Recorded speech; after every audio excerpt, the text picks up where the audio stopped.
For decades, data centers were built to store, retrieve, and serve pre-recorded data.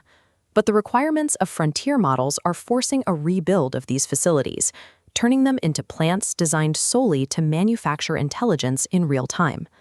This shift is being funded by an unprecedented surge in capital. Hyperscaler CapEx is projected to reach $725 billion by 2026, more than tripling the capacity of AI-optimized factories in just 18 months. This chart from the International Energy Agency's 2026 report illustrates the trajectory. We start at a baseline of roughly 415 terawatt-hours of global data center electricity use in 2024. By 2030, that number is projected to reach roughly 950 terawatt-hours, with AI workloads consuming up to 65% of the total. Software scaling is no longer a matter of code alone. AI capabilities are now bounded by land, concrete, transformers, and cooling loops. To understand the future of artificial intelligence, we have to look past the repositories and examine heavy industrial engineering and thermodynamics. Requiring gigawatt-scale power, hyperscalers are abandoning single megasites. North American development shifts to distributed gigacampuses in areas like Wyoming and Utah. Meanwhile, Norway, Sweden, and Finland use low ambient temperatures and hydropower to build localized, sovereign AI hubs. But the fastest-growing development pipeline is in the Asia-Pacific region, which currently holds nearly 20 gigawatts of hyperscale capacity in development. Southeast Asia is a new hyperscale frontier. Malaysia is driving capacity expansion beyond 2 gigawatts, centered heavily in infrastructure hubs like Johor. India is scaling similarly.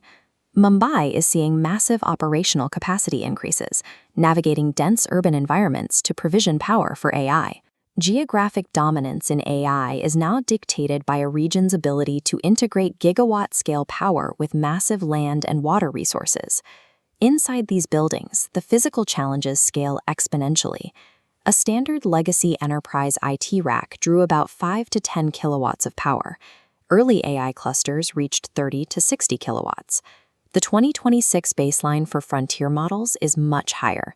NVIDIA's GB200 NVL72 racks operate between 120 and 132 kilowatts per rack. Next-generation architectures are targeting roughly 200 kilowatts. At 120 kilowatts, air cooling reaches a physical limit. You cannot move enough cold air across the hardware to extract that level of heat. Direct-to-chip liquid cooling is standard. High-pressure cold plates mount onto GPU and CPU dies, running liquid to absorb thermal output. For ultra-dense clusters, direct-to-chip reaches its limits. The solution is immersion cooling, submerging entire server blades in circulating dielectric fluid. This chart compares the power usage effectiveness, or PUE, across these modalities. Legacy air cooling operates at 1.5. Direct-to-chip pushes that down to 1.15, and immersion cooling operates below 1.10. Mastering thermal extraction is the prerequisite for achieving frontier GPU density within a given building footprint. Thermal management is one side of the bottleneck, power delivery is the other. Connecting a site to a high-voltage transmission line is only the beginning of a complex electrical integration. The true gating factor for AI capacity is not raw electricity generation. It is the shortage of specialized electrical equipment sitting behind the meter. Consider large power transformers. Because of their physical complexity and raw material requirements, lead times for these components currently stretch between 80 and 210 weeks. That is a 1.5 to 4 year wait just to step the power down. AI loads are uniquely stressful to electrical equipment. The massive clusters of GPUs, their switch-mode power supplies, and the variable frequency drives running the liquid cooling pumps create extreme dynamic power draws. This diagram shows the effect. A clean, smooth sine wave represents standard IT power, but an AI factory load distorts this flow into sharp, harmonic-rich spikes. These loads cause severe thermal degradation in traditional distribution transformers.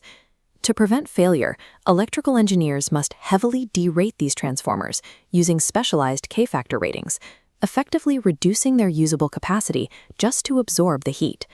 The physical scale of this hardware is forcing the silicon supply chain to adapt, adding massive panel-level packaging facilities to yield enough chips to fill these gigawatt campuses. An AI factory stresses electrical components differently than standard data centers. Heavy industrial procurement is now a primary dictator of AI timelines. Inside the facility, tens of thousands of individual GPUs must be orchestrated to act as a single logical computer. This requires a complex internal nervous system. Historically, InfiniBand has been the dominant choice. Its ultra-low latency makes it the standard for synchronous frontier model training. However, the industry is moving toward open standards. The Ultra Ethernet Consortium Specification 1.0.2 and the Ethernet for Scale-Up Networking workstream are defining the next generation of AI fabrics. Watch this network flow. Traditional Ethernet often stalls under scale-out clusters due to packet spraying. The new UEC protocols introduce advanced multipathing and congestion control, dynamically routing around bottlenecks to maintain data flow. At the rack level, traditional copper NV-link cabling is seeing strict thermal and distance limitations. It is being replaced by co-packaged optics, integrating optical transceivers directly into the rack to transmit data via light. Without AI-native fabrics and thermal-aware orchestration mapping these workloads, a multi-million-dollar GPU cluster will sit idle, waiting for data it cannot access. As these facilities scale, they immediately collide with geopolitics. National security regulations, investment diplomacy, and data localization laws like the EU AI Act are fracturing the global hyperscale model. This has led to sovereign AI clouds. These are isolated GPU clusters built to ensure national data autonomy, utilizing hardware-rooted trust and confidential compute enclaves. But running in parallel to these massive sovereign hubs is a move toward the absolute edge. We are seeing rapid deployment of modular edge microdata centers. These are prefabricated, liquid-cooled units drawing between 1 and 10 megawatts. They are deployed directly at hospitals, factories, and defense installations to execute ultra-low latency agentic AI. Infrastructure is splitting into a barbell strategy: massive multi-gigawatt sovereign hubs dedicated to training, and distributed edge modules built for real-world agentic execution. The assumption of an infinite cloud has met the reality of hard physical engineering.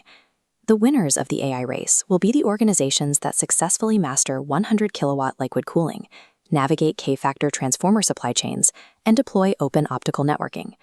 With the physical constraints of the AI factory established, we can finally move up the stack to Layer 4, the model layer. In our next video, we examine cognitive engines, agentic reasoning loops, and long-horizon benchmarks. To join us for that deep dive, like this video, subscribe to KYC AI Labs, and turn on notifications for more science behind the headlines. See you in Layer 4.